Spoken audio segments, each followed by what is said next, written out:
Hey guys, welcome to Joe's RC Corner, and today we're out at the airport working on the Cricket. So stay tuned. I'll show you what we got done today, and maybe have a little bit of video here of the my recent flights. So stay tuned.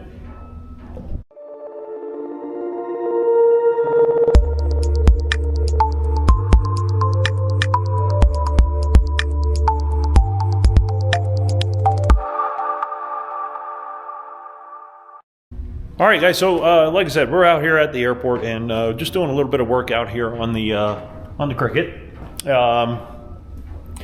So, since I took out that extra spacer to have the nose even higher than it normally is, we now have a 2-inch taller strut, which is the one I ordered from Roger at Zenith a while back because I didn't want to use the spacer. I ended up putting the spacer in so I could use my tow bar from Zenith without putting a hole through the strut. I'm not a huge fan of putting a hole through the strut. I know there's some other options out there, but getting them from Canada right now with tariffs and everything is a little bit difficult. So I went ahead and I bit the bullet and I did drill the hole through the nose strut and put the tow bar mount on there. So to do that, I did see somebody posted on Facebook, something they use to wrap around the pipe, and so that way they can get it centered and get it straight. So what I did is I took that idea and I ran with it. Designed a quick 3D printed part that has the holes in it.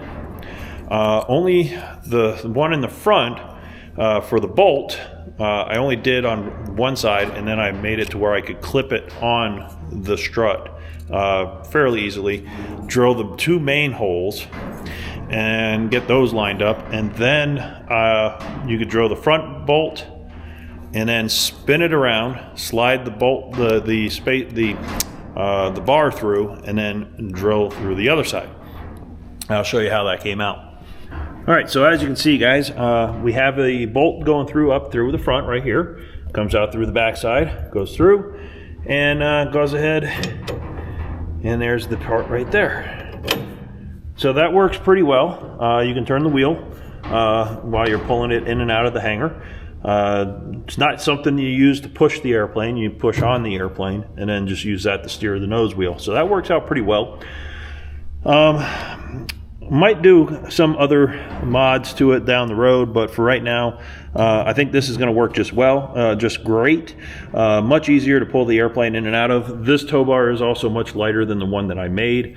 I wasn't sure whether or not like a standard tow bar would fit on here or not, but nonetheless, this works great for pulling the airplane in and out, so I'm going to go ahead and just work with that.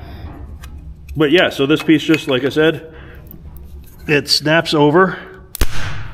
This is not the one I've been using, but snaps over, and then you can drill the hole, and you can set it to whatever height you want. So if you wanted it up higher, down lower, whatever, but worked out pretty well. And like I said, this isn't the one I use. This one, it is a sacrificial part, so it's just a tool to get the spacing right, to make sure that everything lines up, and it does. So I'm happy with that. That came out pretty good, and there you go. All right, so that's pretty much all we have happening today. Next Saturday, I'm going to be doing some Young Eagle flights. So hopefully we get some kids involved in aviation, kind of give back through the EAA chapter local here at Las Cruces.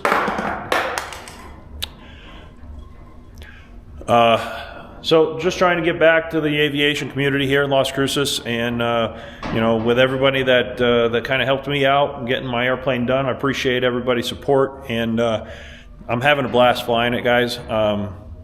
Looking forward to some next trips.